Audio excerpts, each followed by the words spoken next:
Now we will solve Chapter 1, Problem 31 in Classical Mechanics by Thornton and Marion.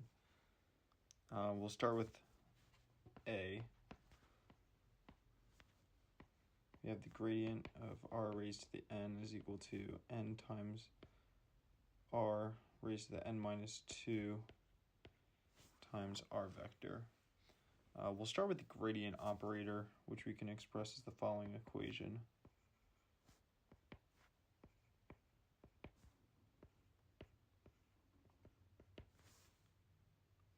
And in addition, we can express the magnitude of a vector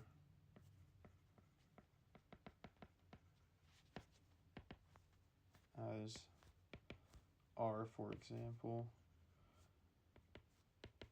which is the sum of the squares of the components, all square rooted. Therefore, if we have the gradient of r raised to the n, we simply use the two equations above and just plug them in.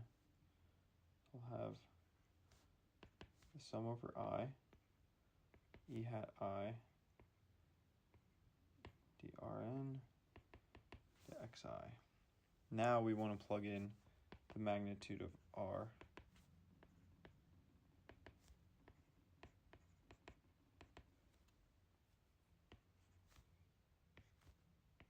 We're going to have to sum over a different index here because the magnitude of r does not need to have the same dimensions as the gradient operator.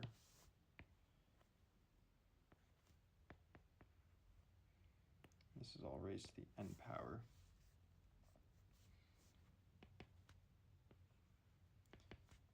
So I'm just going to begin to simplify, slowly taking it step by step. Oops, different index, remember.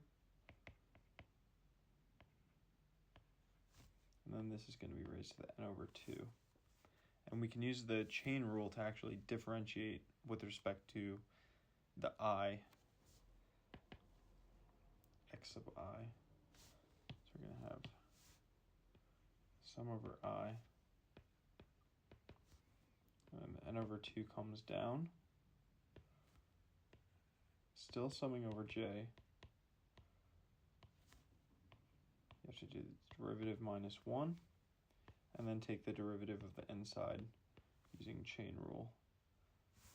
And that will actually have an I subscript because you're differentiating with respect to that variable.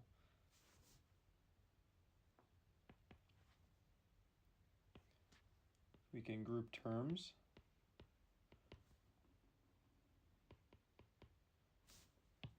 Then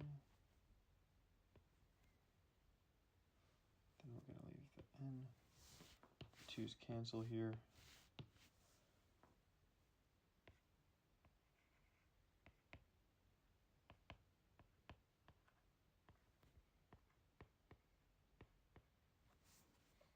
And in that exponent, I just made a common denominator. What we see in this first term in the parentheses is this is simply the position vector.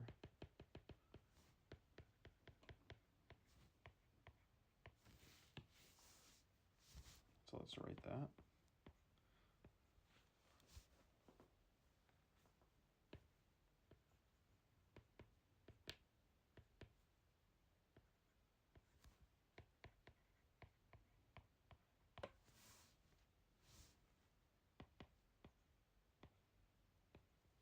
And this is just this piece here is the magnitude of r. And then we'll keep the n minus 2 power. This will be r, n minus 2. And then I'll write it in a more suggestive way like the problem did. And that's it.